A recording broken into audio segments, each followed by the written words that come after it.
पावन नाम, प्रभु का पावन नाम। जय गुरुदेव।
मालिक के पावन नाम को याद करें। जय गुरुदेव, जय गुरुदेव, जय गुरुदेव। नाम किसका? प्रभु का पावन नाम, मालिक का प्यारा नाम। जय गुरुदेव।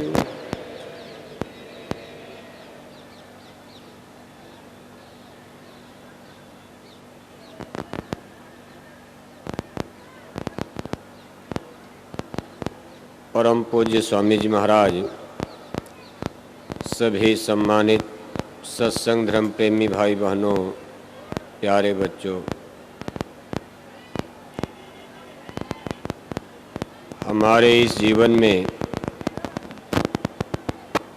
अपने पूर्व जन्मों के कर्म संसार के अनुसार दुख और सुख का चक्र चलता रहता है। हमने अनेक जन्मों में जो कर्म किए हैं उसको इस सृष्टि के रचयिता काल प्रभु ने पाप और पुण्य में बांट दिया और दोनों के अलग अलग किस्म के फल, पाप का अलग और पुण्य का अलग, यानी इसका परिणाम देर अबेर हमको आपको भुगतना पड़ता। जैसे अपने खाने पीने से जब आपका कुछ सामान सामग्री बचता है, रुपया पैसा बच जाता है, हम आप उसे बैंक में बैलेंस करते जाते हैं और कुछ दिन में वह एक लंबी रकम बन जाती। ऐसे ही हर जन्म में हमसे आपसे जो कर्म बनते हैं, अगर उसका भुगतान उसी जन्म में न हो सका और इस शरीर का समय पूरा हो गया, यानी मौत आकर के खड़ी हो गई, तो ये कर्म शेष रह जाते हैं और ये ख़त्म नहीं हो सकते। ये उसी जीवात्मा के खाते में बैलेंस कर दिया जाता। और जहाँ जहाँ ये जीवात्मा जिस जन्म जोनी में जाएगी, ये कर्मों की गठरी उसके साथ साथ चलती। इस तरह से कई जन्म और कई मरण बीत चुकने के बाद आज हमारी आपकी जीवात्मा के ऊपर इन कर्मों का इतना बड़ा भंडार और बोझा लद चुका है, एक भारी पहाड़ की तरह। इसको संचित कर्म कहा जाता। संतों महात्माओं की भाषा में इस कर्म भंडार को संचित कर्म कहते हैं। अगली ज़िंदगी, अगली शरीर, अगला जन्म जब मिलता है तो इसी संचित कर्मों में, संचित का मतलब इकट्ठा, इसी में से थोड़ा सा कर्म बीज भंडार जीवात्मा के साथ लगा दिया जाता है और इसको अगला जन्म मिलता। ये प्रारब्ध कर्म कहा जाता। इसी को विधि लेख, भाग्य, किस्मत और तकदीर कहते हैं। ये अकाट्य होती है तो ये पूर्व जन्मों का कर्म का परिणाम, लेकिन चूंकि ये श्योर एंड सर्टेन, इसलिए इसको भाग्य माने हिस्सा, और जो कुछ प्रारब्ध बन गया उसके भोगने के लिए हम आप मजबूर रहते हैं। और वर्तमान में, इस प्रेजेंट टाइम में जो हम आप कर्म कर रहे हैं, इसको क्रियामान कर्म कहा जाता। एक क्रियामान कर्म करने में, यानी एक पूर्व जन्म के प्रारब्ध के कर्म के भुगतान में हमसे कई नई नवीन कर्म बन जाते हैं। जैसे किसी पेड़ की दरख्त को अगर आप नीचे से काट दें तो थोड़े ही दिन में उसमें कई नए कुल्फे पैदा हो जाते हैं, नए कल्ले निकल जाते हैं। ऐसे एक कर्म के भुगतान में हमसे जाने अनजाने कितने कर्म प्रतिदिन बनते रहते हैं। इसलिए ये कर्मों का सिलसिला, इसका कभी अंत हो ही नहीं सकता। और जब तक कर्मों का अंत नहीं होगा तब तक कोई भी जीव जन्म मरण से छूट नहीं सकता। अपने कर्मों का भुगतान करने के लिए इसी मृत्यु लोक में हमको आपको बार बार जन्म लेना पड़ेगा। जैसे किसी का खा लिया, अब ये कर्म चाहे पाप हो या पुण्य कर्म हो, दोनों के लिए जन्म धारण करना पड़ेगा। मान लीजिए आपने किसी का छीन लिया, अब उसका भुगतान करने के लिए जन्म लिया। अब आपने दान किया, पुण्य किया, काम तो बहुत अच्छा किया कि हमको वैकुंठ मिल जाएगा, मोक्ष मुक्ति मिल जाएगी, लेकिन इसका परिणाम जो काल प्रभु ने जो नेचुरली कॉन्स्टिट्यूशन बना दिया, उसके मुताबिक जो उन्होंने मुकर्रर किया है, ये पुण्य कर्म, हमने दान दिया, हमने अनेक पवित्र काम किए। अब जिसको दान दिया, खिला दिया, उसका खाने के लिए जन्म लेना, फर्क तो कुछ नहीं पड़ा। खाने के लिए भी जन्म लिया, खिलाने के लिए भी जन्म लिया। यानी जहाँ आपका कर्जा होगा वहाँ आपको आना ही पड़ेगा। अब उसी में कोई बच्चा बन जाएगा, कोई बाप बन जाता, कोई पति बन जाएगा, कोई पत्नी बन जाएगा, कोई दोस्त बन जाएगा, कोई दुश्मन बन जाता है। इस तरह से अनवरत ये सिलसिला, ये कर्मों का ऐसा पेचीदा कानून है। इस रहस्य को सिवाय जोगी जनों के, त्रिकालदर्शी महापुरुषों के कोई समझ नहीं सकता।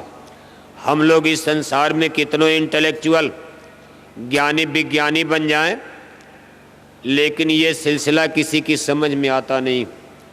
इसलिए इस गूढ़ रहस्य को न जानने के नाते बड़े बड़े ज्ञानी ध्यानी, बड़े बड़े लोग, राजे महाराजे बादशाह, सब लोग संसार में आए, लेकिन जन्म मरण किसी का नहीं छूटा। इस कर्मों के विज्ञान को अगर समझ लिया जाए, लेकिन इसको जानने समझने के लिए सद्गुरु की आवश्यकता पड़ती, जो त्रिकालदर्शी होते हैं, जो हर जीवात्माओं के खाते को देखते रहते हैं, हमारी जीवात्मा का खाता, क्या पाप उसमें है, क्या पुण्य है, ये संत सद्गुरु देखते हैं। हमको आपको स्वयं ही नहीं पता कि अभी आप यहाँ बैठे हो और उठ करके चल दिए कि चलो अब घर निकल चलें। अब देखो गुरु महाराज मना कर दिए कि रात में एक्सीडेंट बहुत होता, आज कोई मत जाना। लेकिन आपकी किस्मत, आपके पूर्व जन्म के संस्कार और ये मौत घसीट कर मनुष्य को ले जाती और उसको जाना पड़ेगा, वो बच भी नहीं सकता, क्योंकि उसको क्या पता है कि आगे मौत खड़ी। लेकिन महापुरुष देख रहे हैं कि नहीं नहीं, आगे मौत खड़ी है, समय संजोग बुरा है, ये हमारा विधिलोक बन चुका। अगर गुरु और सद्गुरु के हुक्म आदेश में ये मुहूर्त किसी तरह से टल जाए तो ये ग्रह टल जाती, लेकिन ऐसा बहुत कम हो पाता। ये कर्म का ऐसा वेग है, वो खींच करके आपको ले जाएगा और बाद में आप पश्चाताप करोगे कि बात तो सही थी, मान लेना चाहिए था, हमने आखिर ऐसा कर क्यों दिया। बाद में आदमी झुरता है, पछताता, आगे पीछे बहु पछताऊँ, और समय आता है तो आदमी का दिल दिमाग ही धोखा दे देता। कहने का मतलब ये है, ये कर्मों का खाता अपना हमको आपको ही नहीं दिखाई दे रहा, लेकिन सद्गुरु सब जीवात्माओं के खाते को देखते हैं और सब जीवात्माओं का खाता अलग अलग, सब जीवात्माओं का अंक अलग अलग होता। वहाँ कोई एक में अफरा तफरी नहीं है कि भाई ने कर दिया तो भाई को मिल जाएगा, बाप ने गलती किया बेटा में चला जाएगा। ऐसा वहाँ वो ऐसी मशीनें वहाँ नहीं कि जो ऐसी गलत फहमी, उनका कंप्यूटर, उनका राडार, उनके माइक्रोस्कोप टेलीस्कोप कभी धोखा नहीं दे सकते। वो ये लोहे लक्कड़ की बनाई मशीनें नहीं हैं। जो अंडी लोक में स्वर्ग वैकुंठ में मशीनें लगाई गई हैं, वो 17 तत्वों की रचना है। 10 इंद्रियां, 5 ज्ञानेंद्रियां, 5 कर्मेंद्रियां, चतुष अंतःकरण मन बुद्धि चित्त अहंकार, और 3 गुण सतोगुण रजोगुण तमोगुण। ये 17 तत्वों की वहाँ सूरज, उसी तरह से चाँद, वही तरह से धरती गगन, पेड़ पौधे समुंदर पहाड़, गंगा जमुना, नदियाँ नहरें, धरती आसमान है तो सब, लेकिन वो 17 तत्वों के मशाले का है। और जब मशाला बदल जाएगा तो आकर्षण बदल जाता। आपका छान छप्पर का घर, टूटे फूटे कमरे तो कम अच्छा लगता, लेकिन आपने मशाला बदल दिया, लोहा और सीमेंट का बना दिया और मकराना का बढ़िया पत्थर ला के लगा दिया, तो देखो वही मकान अब कितना अच्छा लगता है। मशाला बदल देने में आकर्षण बदल जाता। ये तो जल पृथ्वी अग्नि वायु आकाश की रचना स्थूल सृष्टि, ये जड़ सृष्टि यानी मृत्यु लोक। लेकिन इसके ऊपर रचना का दूसरा खंड अंडी लोक, जिसको हिंदू धर्म ग्रंथों में लिंग लोक भी कहा जाता, वहाँ मसाला इससे बिल्कुल भिन्न है। वो 17 तत्वों का मसाला है। वहाँ जीवात्माओं के लिए शरीर जो मिलता वो 17 तत्वों का। यही जीवात्मा जब अंडी लोक में पहुँचती है स्वर्ग वैकुंठ में, तो 17 तत्वों के कपड़े यानी शरीर को धारण किए रहती। अभी मुक्ति का प्रश्न नहीं होता, इसलिए स्वर्ग वैकुंठ को भी अल्प बताया। रामायण में लिखा है स्वर्ग स्वल्प अंत दुखदाई, स्वर्ग वैकुंठ में भी मुक्ति नहीं। उसके ऊपर तीसरा मंडल लोक है, उसको हिंदू धर्म ग्रंथों में सूक्ष्म लोक बताया गया।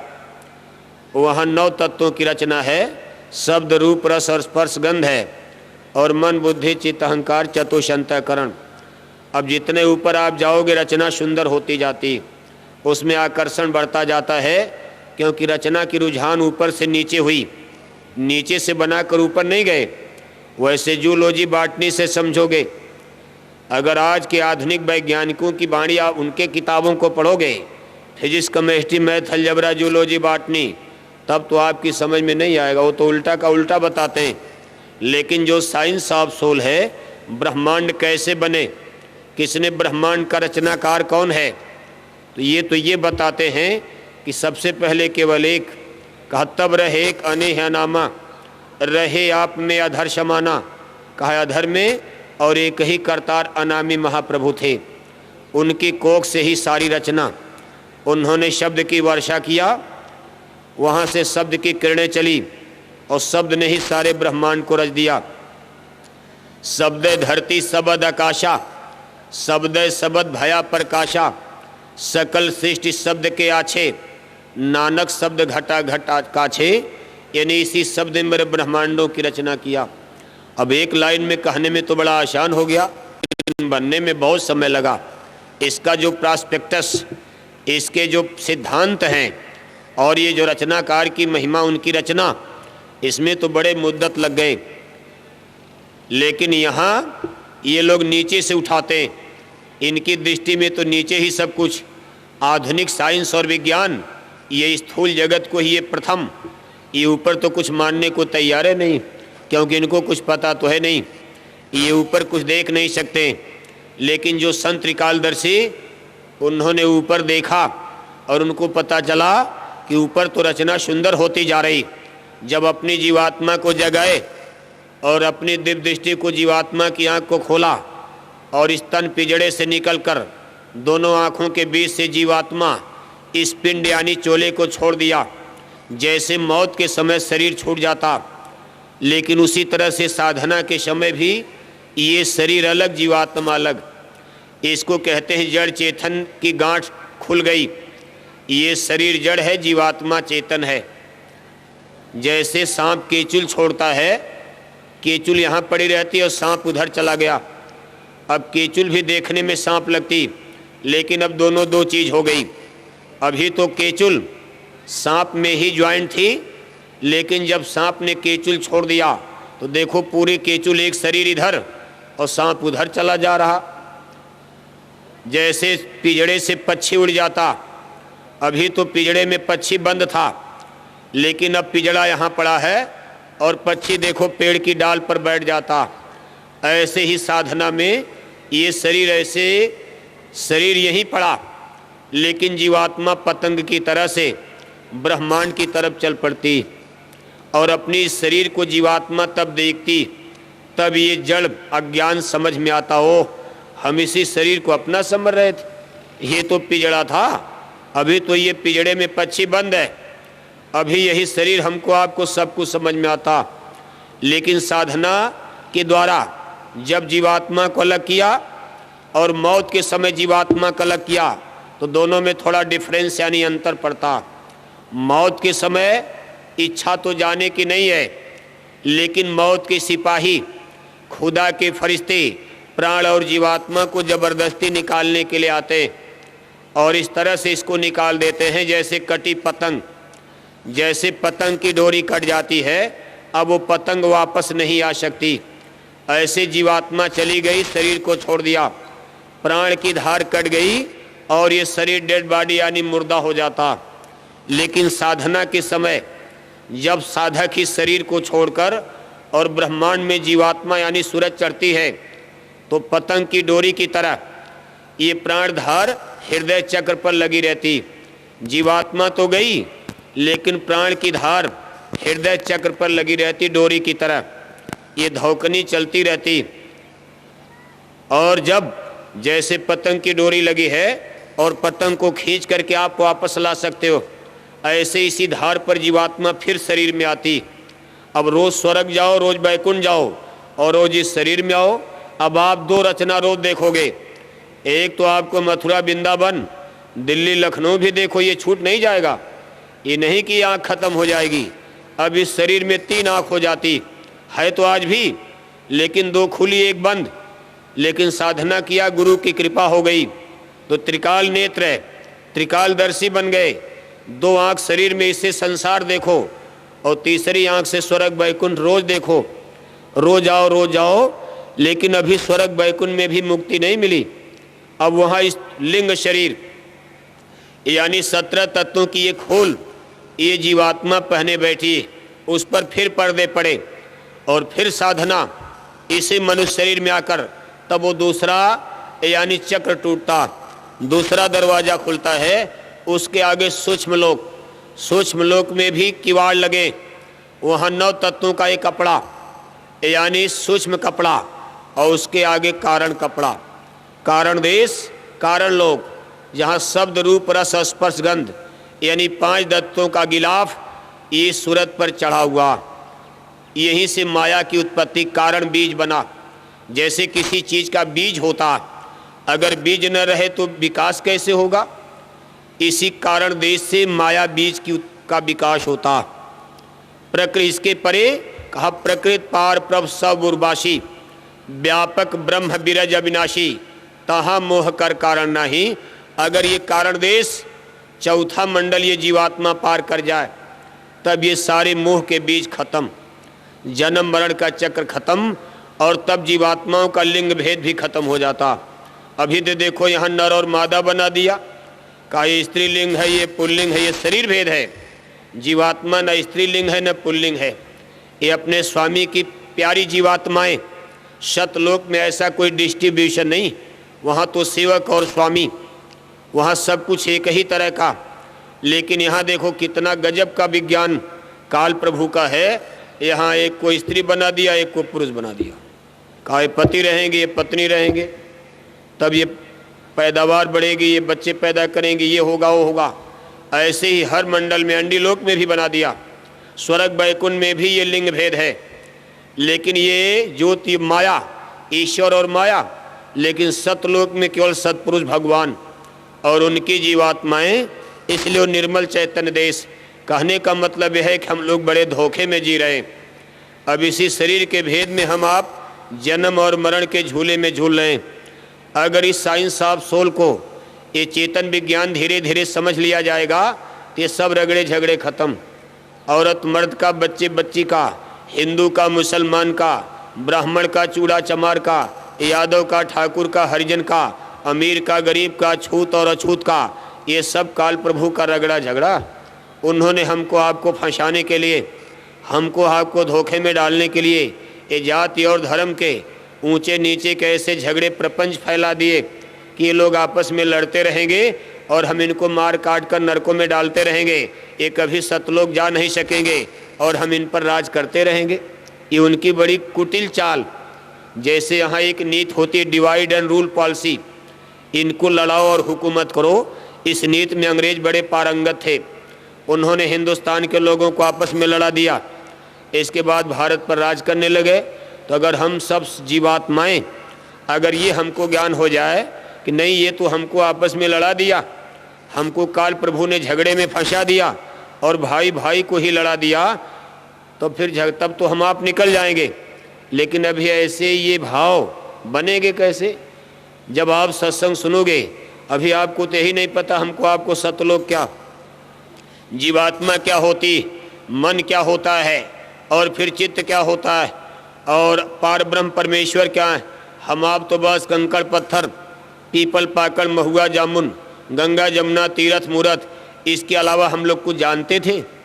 अगर आज ये महाप्रभु ना आए होते, हमको आपको ये भी नहीं पता था सतलोक क्या होता, सूरज शब्द योग क्या होता, कैसे जीवात्मा पार जा सकती। ये जो शारीरिक क्रिया विधि आप कर रहे, इससे कोई पार जा सकता था? हमारे पूर्वज तो इसी में भटक गए। कहा भटक भटक सब भटका खाया, सदगुरु बिन कोई राह न पाया, खोजरी पिया कुनिज घट में। ये संत जब अवतरित हुए, उन्होंने ये भेद खोल करके गाया कि खोजरी पिया कुनिज घट में, जो तू पिया से मिलना चाहो तो भटको मत जग में, तीरथ बरत करम या चारा, ये भटकावें जग में, जब तक संत मिले ना पूरे, पड़े रहोगे अघ में, खोजरी पिया कुनिज घट में। यानी पिया, आत्मा का पिया यानी परमात्मा। अब यहाँ शरीर का पिया, यहाँ तो आप अलग बनाते हैं शरीर का रिश्ता, लेकिन इस जीवात्मा का पिया सत्पुरुष स्वामी, उनके अलावा कोई नहीं। वही अपनी जीवात्माओं के लिए इस संसार में जब अवतार लेते हैं, उन्हीं को संत कहा जाता। संत कोई यहाँ बनाया नहीं जा सकता।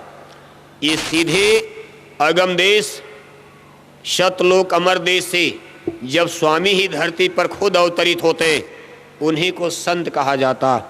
वो अपनी जीवात्माओं के लिए हाड़ मास का चोला धारण करके, और वही आकर ये खुद भेद बताए, नहीं तो काल प्रभु ने रास्ता बंद कर दिया था। इन्होंने कहा मैं त्रिलोकीनाथ, मैं ही सब कुछ हूँ, मेरे आगे कुछ नहीं। यानी मेरे आगे कोई देवी नहीं, कोई देवता नहीं, मेरे ऊपर कोई ईश्वर नहीं, कोई पुरुष नहीं, मुझसे बड़ी कोई आदि शक्ति नहीं, सत्ता नहीं, मैं ही सब कुछ, मैं ही सब कुछ। लेकिन अब ये पता चला कि अपने सच्चे पिता तो कोई और थे। हम ब्रह्मा को मानते रह गए, किसी जन्म में विष्णु को, किसी जन्म में शिव शंकर को, किसी जन्म में इंद्र भगवान की पूजा, किसी जन्म में ईश्वर पुरुष की पूजा, किसी जन्म में इनकी पूजा, देवी की पूजा, आद्या शक्ति की पूजा। लेकिन अभी पूरा खुलासा हो गया कि धोखा हो गया। हम हर जन्मों में धोखा खा गए। 9 करोड़ दुर्गा, 10 करोड़ शंभू, 33 करोड़ देवता। बताओ किसकी किसकी पूजा करोगे? 33 करोड़ देवता, 9 करोड़ दुर्गा, 10 करोड़ शंभू, ये अंडी लोक में रहते हैं। जो मृत्यु लोक की रचना के ऊपर ये दूसरा खंड पड़ता है, उसके ऊपर तो अभी कितने मंडल। अब इन्हीं की सबकी पूजा किया जाए तो कितने जन्म जन्मों, कितने जन्म मरो, कोई पार जा सकता? और इसी तरह से जीव भटकते रहे। कभी कह दिया ये पूजा करो, कहा गंगा की का बड़ा पुण्य है, कहा गंगा का बड़ा पुण्य मिलेगा, इसी की पूजा करो। तो देखो इतना अनमोल मानव जन्म पाकर जिसके लिए देवी देवता तरसते हैं, इतना चेतन चोला जिसमें जीवात्मा स्वयं विराजमान है, ईश्वर अंश, और मनुष्य जो है जड़ की पूजा करता है। ये मूर्खता नहीं तो और क्या हो जाएगा कि ये जीवात्मा जिस शरीर में बैठी, इस चेतन जीवात्मा जहाँ विराजमान, ऐसा मनुष्य जन्म पा करके आदमी पत्थर की पूजा करता हो, जड़ की, पेड़ की पूजा करने लगे, गाय बैल की पूजा करने लगे, जानवर की पूजा करे, पशु पक्षी की पूजा करे, नदी नाले की पूजा करे। ये सीधे सीधे अज्ञान नहीं तो क्या कहा जाएगा? अरे मनुष्य को, अरे किसी अफसर को, अपने बड़े अफसर की पूजा करे तब तो ठीक। अब एक कलेक्टर चपरासी का पैर छूने लगे तो उसको बेवकूफ़ नहीं कहा जाएगा? अरे कलेक्टर है, मुख्यमंत्री का छुए तब तो कुछ लाभ मिले, मुख्यमंत्री प्रधानमंत्री का पैर छुए तो कुछ लाभ मिले, लेकिन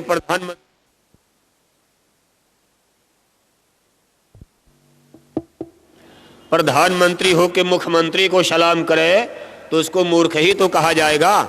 मनुष्य तो देवी देवताओं से भी उत्तम ये मानव जन्म, और ये कंकड़ पत्थर इस चक्कर में अगर पड़ जाए तो ये जड़ पूजा, इसको अंधी पूजा। इसलिए महापुरुष ज्ञान विवेक से रहने की सलाह दे रहे हैं। तो देखो ऊपर तो बड़े अभिभेद।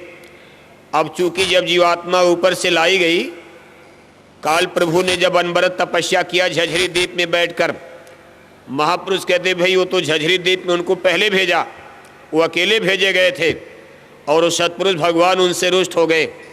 इनकी हरकत को देख करके, हैं तो ये सब लोग सतपुरुष भगवान के ही पुत्र हैं, उन्हीं के कोख से इन लोगों का जन्म हुआ, लेकिन ये कुछ हठी निकले।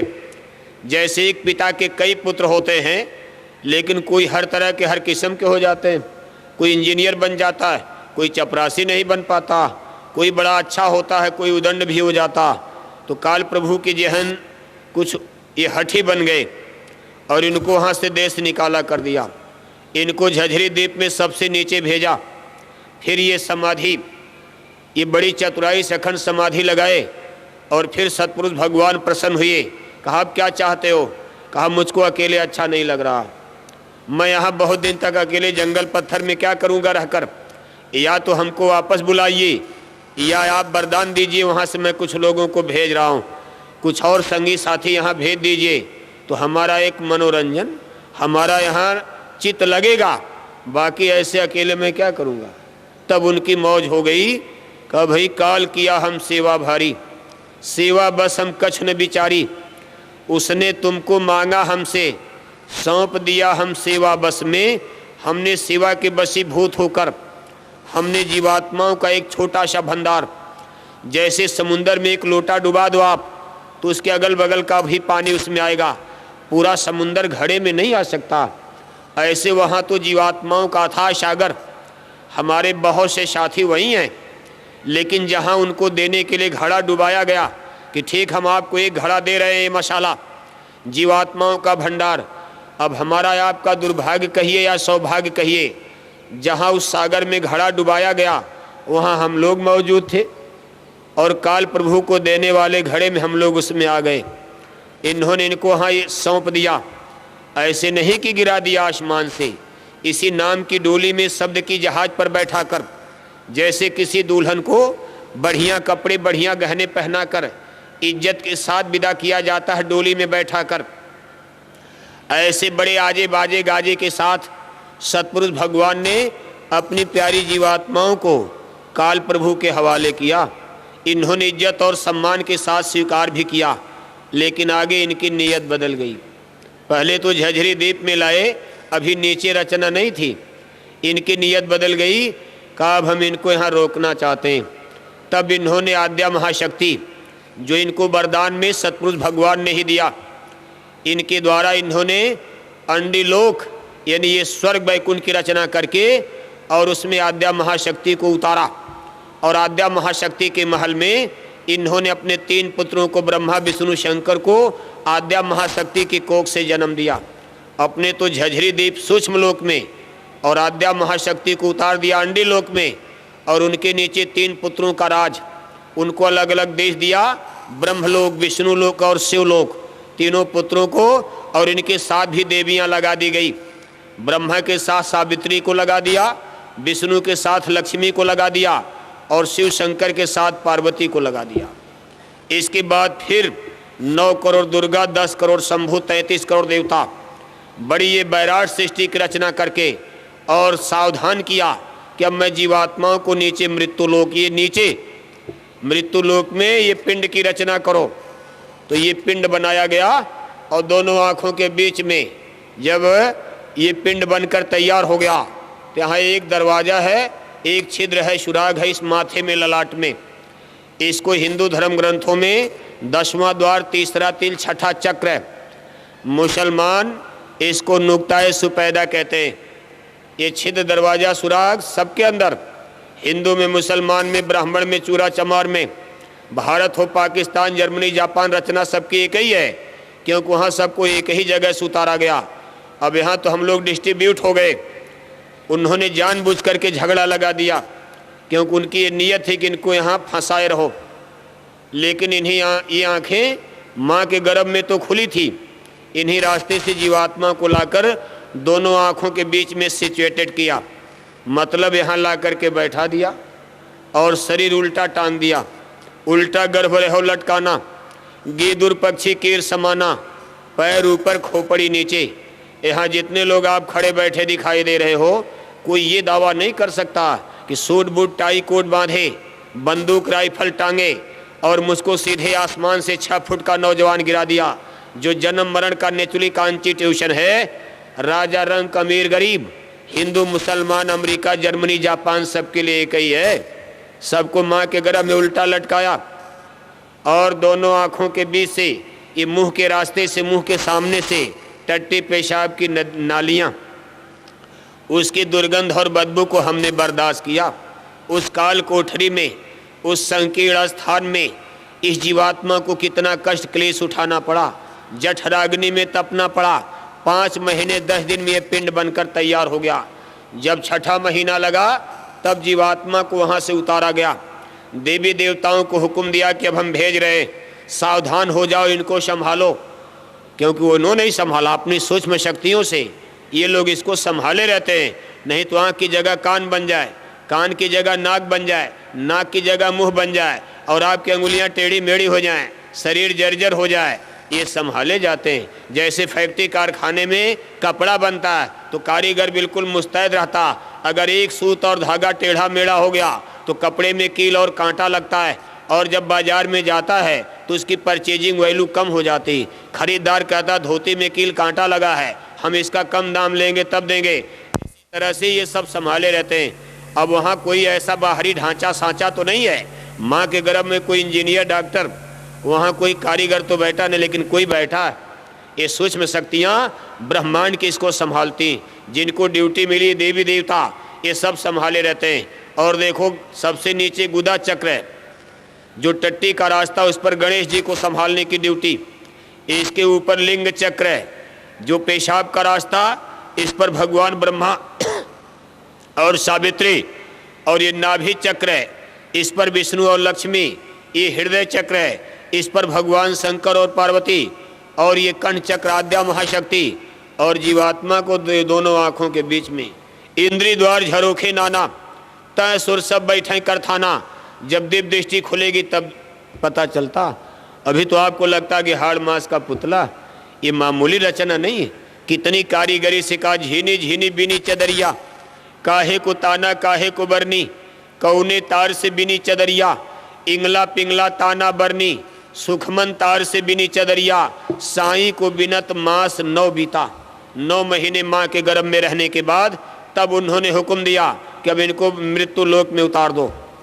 सीधे नहीं उतारा, बड़ी तरकीब से सतलोक से आते आते कितनी मुद्दत बीत गए। कहा ईना देश हमारा संतो, ईना देश हमारा हो, यही तो महापुरुष बता रहे। कहा ईना देश हमारा संतो, ईना देश हमारा हो, हम तो अमर लोक के वासी। कहा आप तो अमर लोक के हो। अमर लोक माने जहाँ मरना नहीं होता।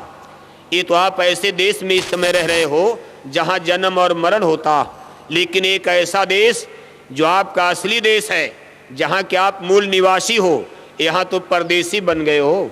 आप परदेश में आ गए, और परदेश में भी किराए के मकान में।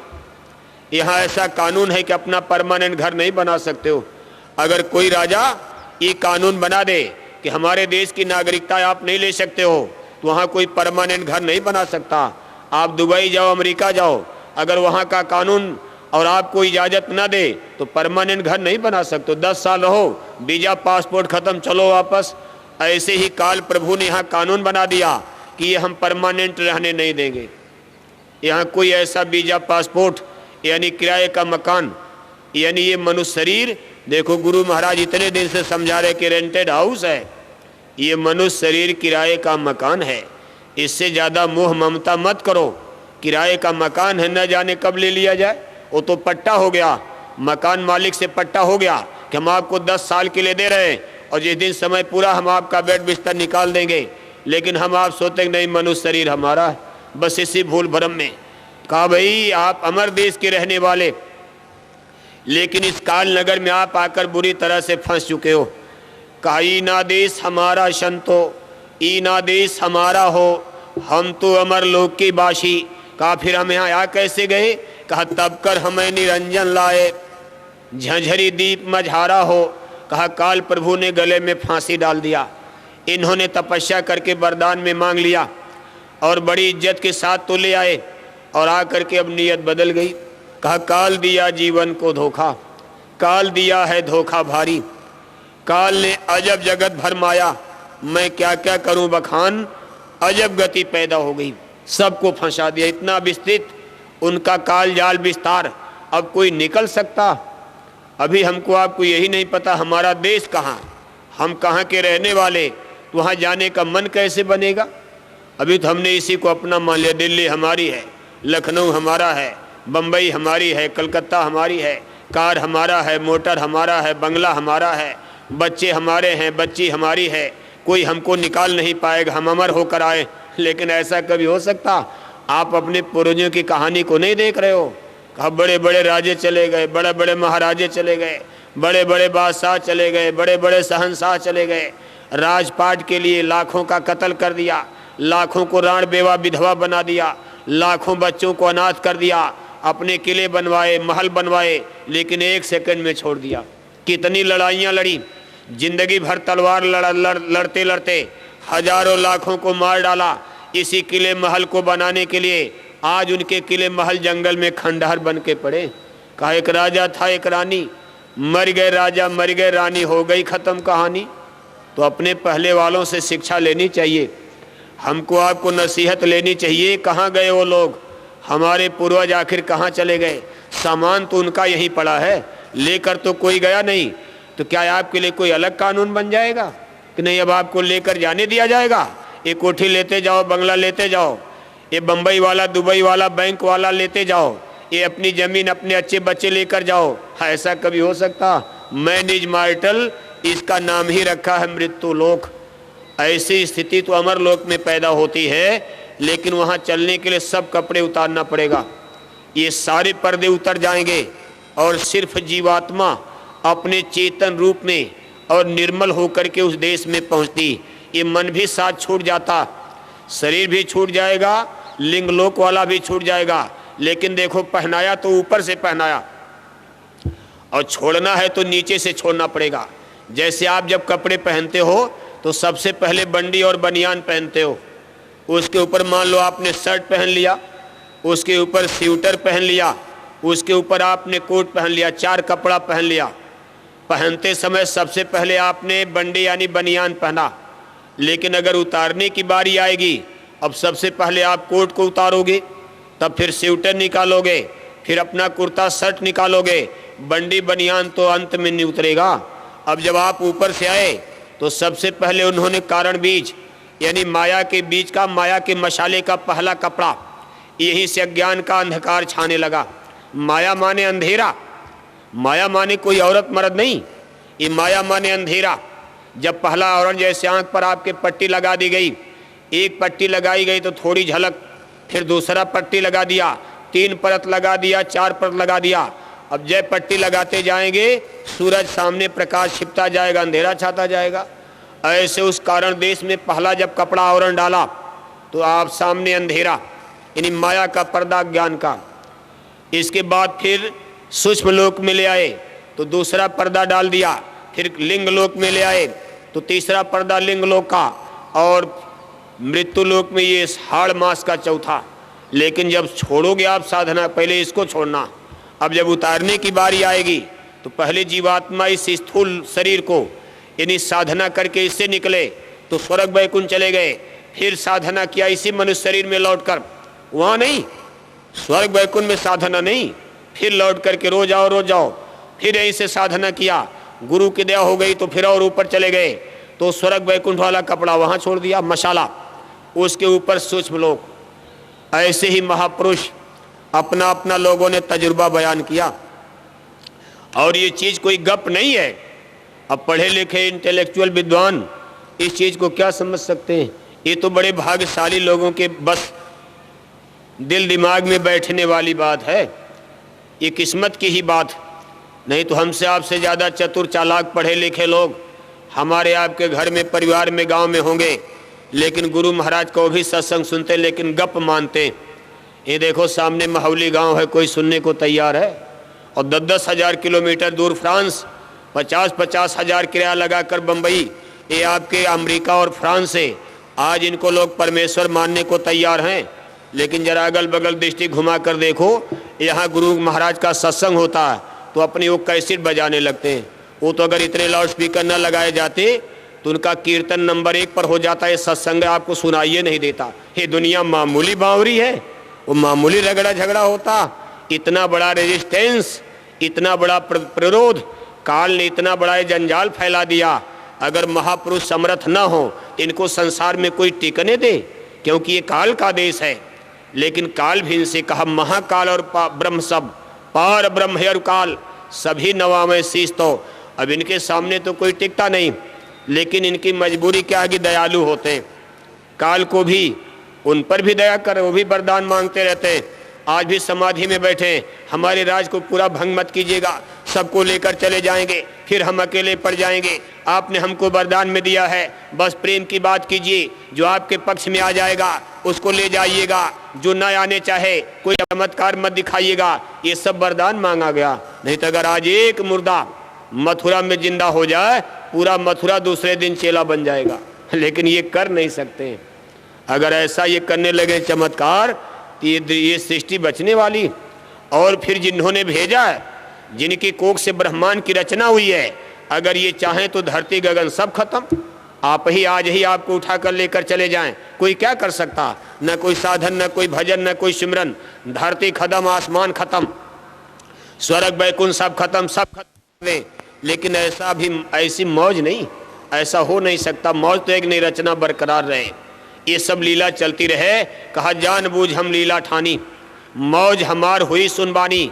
काल रचा हम समझ बूझ के, बिना काल नहीं खौफ जीव के। जब जीवात्मा ने पूछ दिया सूरत ने कि स्वामी आपने हमको काल जाल में डाल क्यों दिया, आपने हमको इनको दे क्यों दिया, क्या आप इतना नहीं जानते थे ये फंसा लेंगे? तब इन्होंने मुस्करा करके कहा कि काल रचा हम समझ बूझ के, ये सब मैंने होश में किया, हम बेहोश नहीं। ऐसा नहीं कि हमको पता नहीं, लेकिन इसमें हमारी कुछ मौज थी।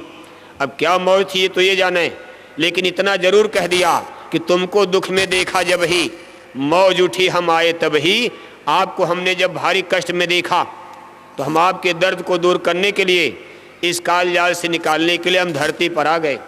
आप हमारी नाम जहाज में बैठो, हमने शब्द की सीढ़ी बना दिया, आप इसमें आराम से बैठ जाओ, हम लेकर चलेंगे।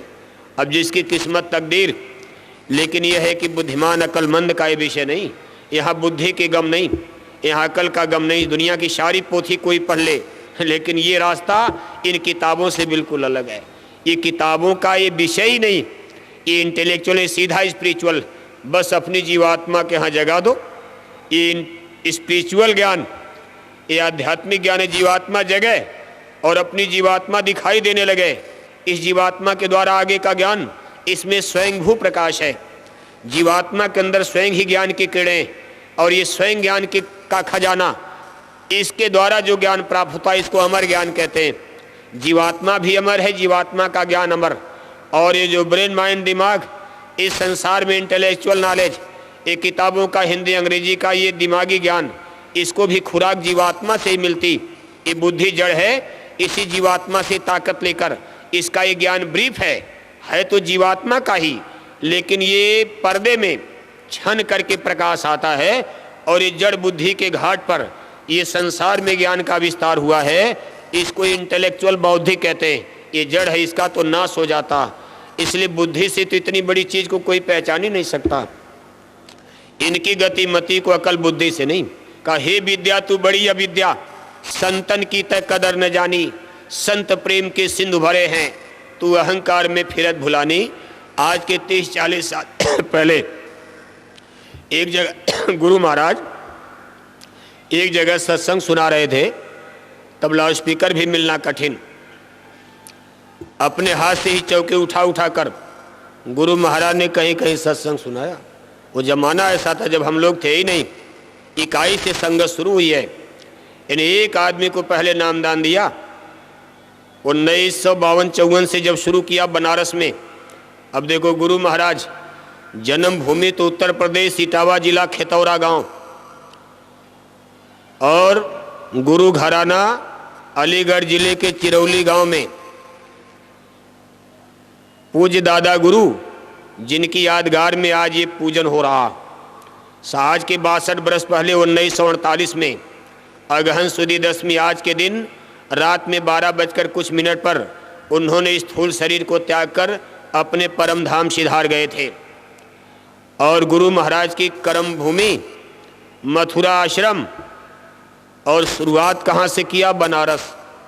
बनारस में गंगा के पावन तट पर एक आदमी से शुरू करके इतना बड़ा है बागवां बगीचा, और वो जिनको एक आदमी को नामदान दिया अभी वो मौजूद हैं, अभी वो मौजूद हैं। इसके बाद फिर 11 लोग, इसके बाद फिर बनारस से आजमगढ़, गोरखपुर, जौनपुर, इसके बाद पूर्वांचल में विस्तार, फिर देखो सीधे राजस्थान में सीकर, और सीकर से जयपुर, और जयपुर से इंदौर। ऐसे जाल बनाते बनाते अब हिंदुस्तान का कोई कोना बचा, कोई प्रांत और कोई जिला नहीं। तो बड़ी तपस्या हुई है, बड़ी मेहनत हुई है, और बड़ी लड़ाइयाँ।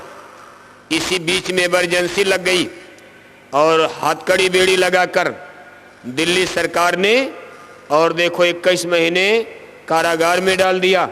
ये सन 1975 में 25 जून 1975 को DIR लगाया, 29 जून को आश्रम से गिरफ्तार किया, Agra jail, Bareilly jail, Bangalore jail, तो बहुत कष्ट दिया। ये दाल भात नहीं जो आप सोच रहे हो, चीनी का शरबत नहीं। हमने तो कुछ नहीं किया, अब उल्टे हम आप इसको बिगाड़ने पर लग जाते हैं। अब जिनका ये बागवां बगीचा, जिन्होंने इतनी मेहनत से इस बीरवा को लगाया, अभी तो इसमें फल फूल भी नहीं लगने पाया, और बीच ही में कोई एक डाली तोड़ देगा तो माली को तो कष्ट होगा, जिसने इसको सींचा है, लगाया है। अभी फल फूल नया बीच में कोई तोड़ दे तो उनको तो कष्ट होगा। इसलिए ऐसा करने वाले अपराध हो जाएगा। हमसे आपसे कोई ऐसी भूल न होने पाए। इतनी मेहनत से, इनके खून पसीने की मेहनत कमाई, और हमारे कर्मों से कहीं नुकसान हो जाए तो हम लोग लाभ नहीं बल्कि हानि उठा लेंगे। इसलिए हमको आपको इस चीज़ पर तो कहने का मतलब है, इतनी मेहनत मशक्क़त के बाद इतने बड़े बड़े विरोध। तो उन दिनों में गुरु महाराज छोटी सी संगत थी। हम आपको एक दृष्टांत देने जा रहे थे, बात थोड़ी इधर उधर फैल गई। गुरु महाराज सत्संग कर रहे थे एक जगह चौकी पर बैठकर बिना लाउडस्पीकर, ऐसे 10 20 50 लोग सामने बैठे और सत्संग सुना रहे। तब तक एक वकील साहब सूट बूट टाई कोट पहने आ गए। कहा बाबा जी ठहर जाइए, पहले हमारे एक प्रश्न का उत्तर दे दीजिए। तो गुरु महाराज ने कहा भाई मैं तुम्हारे हर प्रश्न का उत्तर दूंगा, लेकिन ठहर जाओ, अभी जनता बैठी है, मैं इसको पहले सुना लूं। ये अच्छी बात तो है नहीं कि 50 को छोड़कर तुमको अकेले सुनाने लगूं। लेकिन वकील साहब को तो अपने हिंदी अंग्रेजी का सूट बूट टाई कोट का घमंड। वो साधु महात्मा माने क्या, वो तो साधु महात्मा माने दाढ़ी बाल तिलक टीका मतलब साधु महात्मा समझते हैं। गुरु महाराज को फिर टोक दिया। तो गुरु महाराज थोड़ा गुस्से में पीछे मुंह करके बोले, हे वकील, तुमको तुम्हारी हिंदी अंग्रेजी पढ़ाई लिखाई पर बड़ा घमंड है। तुम हमारे केवल एक प्रश्न का उत्तर दे दो कि रात में तुम्हारी बीबी ने तुमको चप्पल से क्यों मारा था। बस वकील साहब फक हो गए, चूंकि घटना सही थी। अब उनके दिमाग में एक प्रश्न खड़ा हो गया कि आखिर गुरुजी कैसे जान गए आज ही रात की घटना, आखिर इनको कैसे। अब उनका सारा प्रश्न खत्म, जो कुछ उनको गुरु महाराज से पूछना था सारा प्रश्न उनका खत्म। अब उनके दिमाग में केवल एक प्रश्न नाचने लगा कि गुरुजी को किसने बता दिया, ये बात ये कैसे जान गए, मेरे घर वाली कमरे वाली बात इनको कैसे पता चल गई। गुरु महाराज चुपचाप सत्संग सुनाते रहे, वकील साहब चुपचाप बैठ गए। लगे सोचने अगर अब बीच में कहीं बोल दिया और गुरुजी ने जोर से चिल्ला करके कह दिया तब तो हमारी समाज में बड़ी बेइज्जती हो जाएगी। धीरे से वहीं चौकी के पास बैठ जा भी नहीं सकते थे, क्योंकि अब एक प्रश्न खड़ा हो गया कि जान कर यही पूछना था। अब सत्संग खत्म हो गया, सब लोग चले गए। गुरु महाराज ने हंसते कहा, वकील बताओ तुम अब कोई प्रश्न, क्या तुम्हारा प्रश्न था। अरे कहा गुरुजी सब प्रश्न खत्म, अब एक ही प्रश्न मेरे दिमाग में है कि ये बात आपको किसने बता दिया, क्योंकि उस समय तो मेरे कमरे में कोई था भी नहीं, मेरी बीबी आपके पास बताने आई नहीं, मैंने बताया नहीं, इतनी जल्दी ये करंट सूचना आपको दे किसने दिया। तो गुरु महाराज ने कहा तुम्हारी पढ़ाई हमारी पढ़ाई में यही अंतर है, यही अंतर है। अंतर यही है कि तुम्हारे दिल दिमाग में क्या ये भी संत जानते हैं। ये अंतर्जामी इसीलिए कहे जाते हैं। इस समय कौन क्या सोता है ये भी संत जानते, बोलते नहीं, वो बोलते नहीं हैं लेकिन जानते सब हैं। कहने का मतलब यह है कि संतों महापुरुषों को इन हाड़ मास की आंखों से कोई पहचान सकता। इतना बड़ा जन समुदाय देख करके संसार या दुनिया ये तो कहेगी कि भाई सबसे बड़े महात्मा जरूर है कोई बात, लेकिन क्या बात है इसको जानने के लिए तो अंदर में चलना पड़ेगा, साधना करनी पड़ती, और तब इनके रूप स्वरूप का अंतर में ज्ञान होता। अर्जुन भगवान कृष्ण के साथ 30 बरस तक रहे, बगल में खाते थे, बगल में सोए, और उस द्वापर युग में भगवान कृष्ण का अर्जुन से बड़ा कोई प्यारा नहीं था, क्योंकि एक तो उनसे कुछ काम लेना था और दूसरे भगवान कृष्ण की बहन सुभद्रा की अर्जुन से सगाई हुई थी।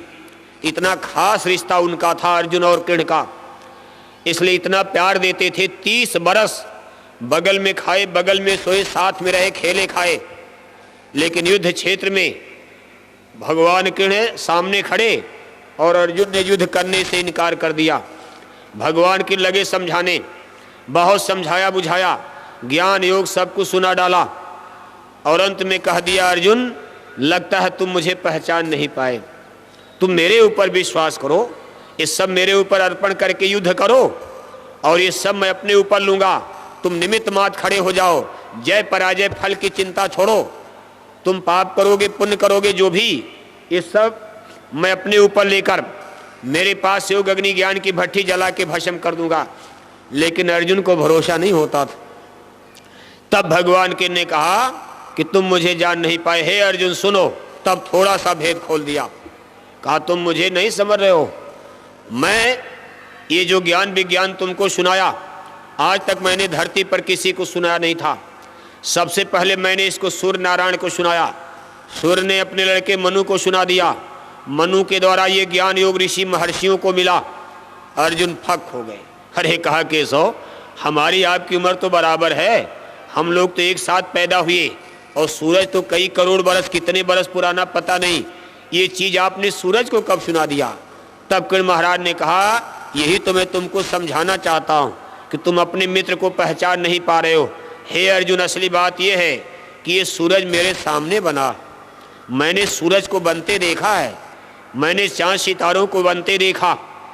और थोड़ा दो चूड़ी और कस दिया, कहा हे अर्जुन, सीधी बात तो यह कि सूरज मैंने ही बनाया, ये चंद्रमा मैंने बनाया, धरती आसमान ये रचना मेरी, क्योंकि वो तो काल पुरुष थे, काल पुरुष।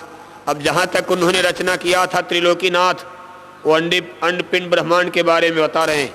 कहे सूरज मैंने बनाया, चंद्रमा में, हम सब लोगों को प्रजा बनाकर, गुलाम बना करके, और कितनी रगड़ाई कर रहे हैं।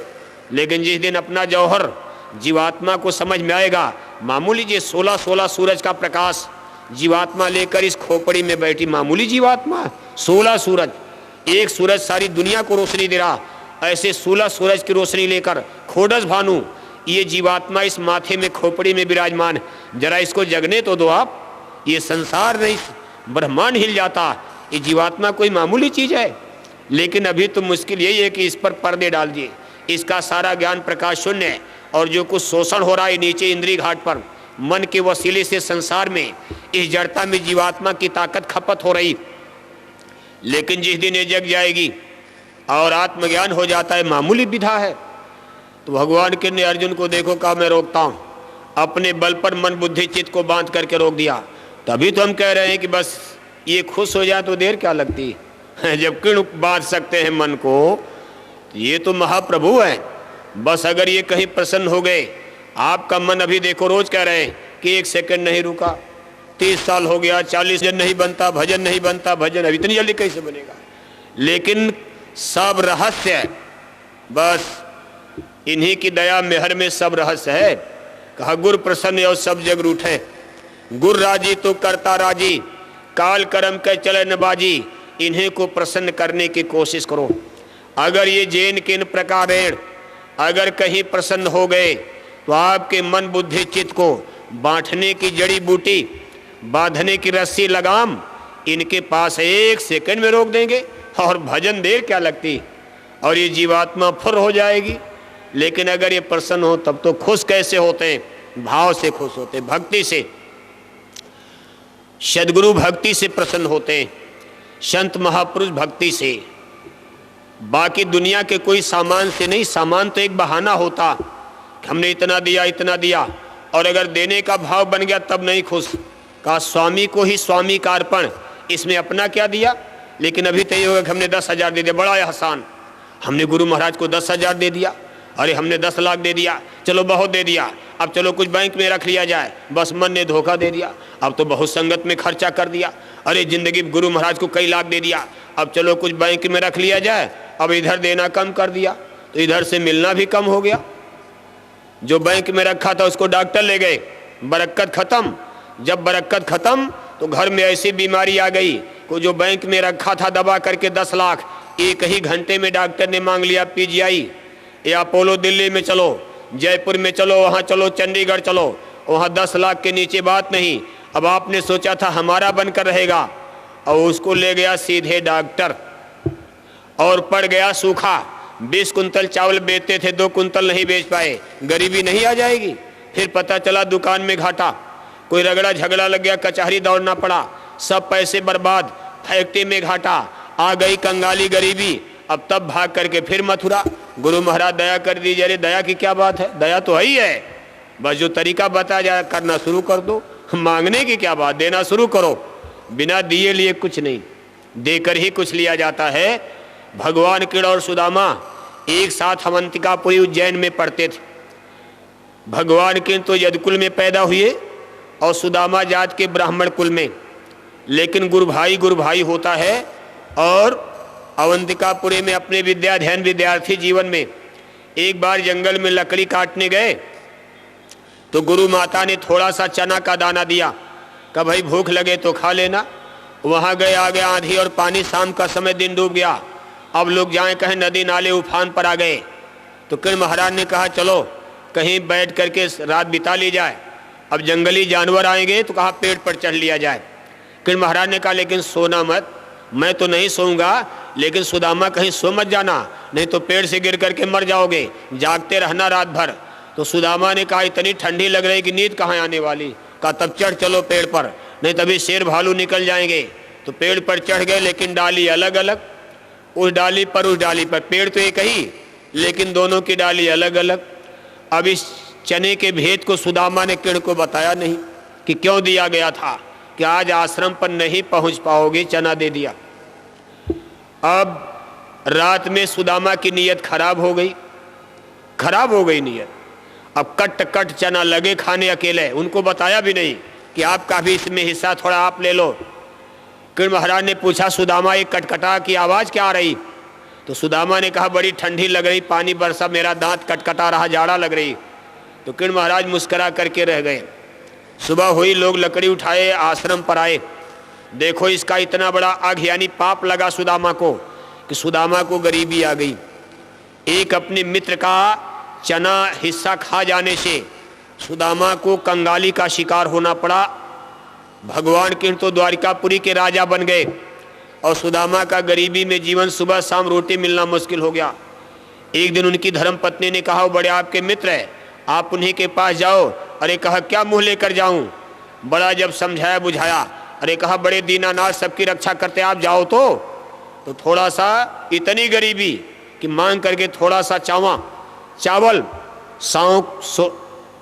कोदो और सावा का और पोटली बनाए, द्वारिकापुरी पहुँचे। भगवान के ने देखते ही और रोना शुरू कर दिया। अपने सिंहासन पर बैठाए और पानी लेकर के थाल में उनके पैरों को धोया। ब्राह्मण समझकर नहीं, मित्र समझकर, गुरु भाई समझकर। ये प्राचीन भारत की संस्कृति है कि अपना मित्र और गुरु भाई समझकर उन्होंने इनके पैरों को धोया, अपने पीतांबर से पैरों को पोंछा और कहा, मित्र तुमने इतनी गरीबी बर्दाश्त किया, तुम मेरे पास पहले क्यों नहीं चले आए? तुम जानते मैं इतना बड़ा, तुमको क्या नहीं दे देता? तो सुदामा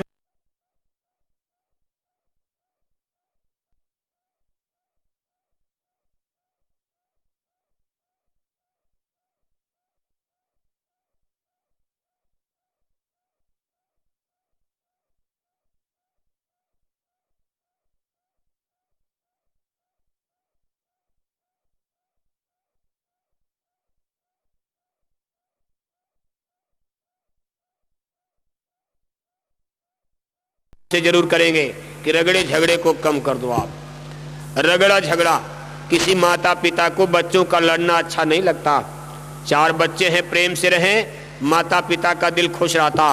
और 4 बच्चे आपस में झगड़ा करें तो माता पिता का दिल बैठ जाता। परम पूज्य स्वामी जी महाराज हमारे आपके रगड़े झगड़े से खुश हो सकते हैं, इसलिए थोड़ा छोटा बनकर, दीन गरीबी धार तेरे भले की कहूँ, दीन गरीबी मत इस जुग का। ये संत मत का रास्ता दीन गरीबी का है। जो छोटा बनेगा वही यहाँ बड़ा समझा जाता। और बड़े बने 3 मार सही, बड़ा बनने वाले मार खाते हैं, यानी नुकसान हो जाता। इसलिए छोटा बनो, हल्का बनोगे। हल्के आदमी को लोग गोद में उठा लेते, प्यार करते। और वजनदार आदमी को कोई मोटरसाइकिल पर भी नहीं बैठाएगा। अगर 1 कुंतल शरीर करे, हमारी साइकिल पंचर हो जाए, कोई बैठाएगा? मोटरसाइकिल पर जल्दी कोई नहीं बैठाता, साइकिल की बात तो छोड़ो। इसलिए मन को हल्का करो, बुद्धि को हल्का करो, दिल दिमाग को हल्का करो, और छोटे बन करके तो सब लोग प्यार करते हैं। इसलिए इस चीज को, मूल मंत्र को समझ लो, तब आपके परमार्थ का होगा लाभ। और ये सेवा, आप अपना भाड़ा किराया बचा लो, इसके बाद जितना है जेब खाली कर देना अपने मालिक के नाम पर, और जाओ, आपकी जेब भरेगी। दुआएं, ये बरकत मिलेगी, उसका कई गुना आपकी जेब में आएगा। और भजन बनना अब आपका शुरू होगा। वरदान मिला आपको इस दरबार से। परम पूज्य स्वामी महाराज ने कहा कि मेरी झोली की सेवा डाल देना, भजन बनेगा। और कहीं चोरी करके ले गए तो भजन नहीं बनेगा, ये कह दिया। इसलिए जब इतने सस्ते में लोक परलोक सारी चीज, आपकी ये झोली भी भरी जाएगी। ये झोली भरोगे, फकीरों की झोली, तो आपकी झोली भरेगी। फकीरों की झोली में हीरे पन्ने लाल गुलाल होते हैं, इसमें रिद्धियां सिद्धियां होती हैं। इसको कोई कपड़े का टुकड़ा मत समझना, ऐसे भूल मत करना। जो कुछ मांगना है उसी झोली में मांग लो, पीछे पीछे मत दौड़ो। जहां बताया जा बस आंख बंद करो, अपने स्वामी को याद करो, उसी झोली में मांग लो। ये मामूली चीज है। देखो मंदिर में देवता बैठे हैं, वहां जाकर के वरदान मांग लो। देने वाले तो एक ही स्वामी, लेकिन ये उनके तरीके। अब सब लोगों को कहोगे नहीं इन्हीं से मिलेंगे तो कैसे? तरीका बता दिया। जहाँ जहाँ आपको बताया जाए जाकर के दो और अपना माथा झुकाओ। मंदिर में जाना, एक बार तो जरूर मंदिर में जाना और उस देवता को देखो, उस जो मंदिर में बैठे कितने सीधे सरल सज्जन कि संसार वाले उनको समझ नहीं पाए, और उन्हीं की शान में आज इतने बड़ा ये विश्वविख्यात ये नाम योग साधना मंदिर एक निशानी बन गई, जो कितनी पीढ़ियों को एक प्रेरणा देता रहेगा। संत क्या होते हैं, संत मत क्या होता। और हमको आपको अब हमारे गुरु महाराज की जन्मभूमि, अब देखो अब तो बहुत ही उहापोह था, लेकिन अब धीरे धीरे बात सामने आ गई।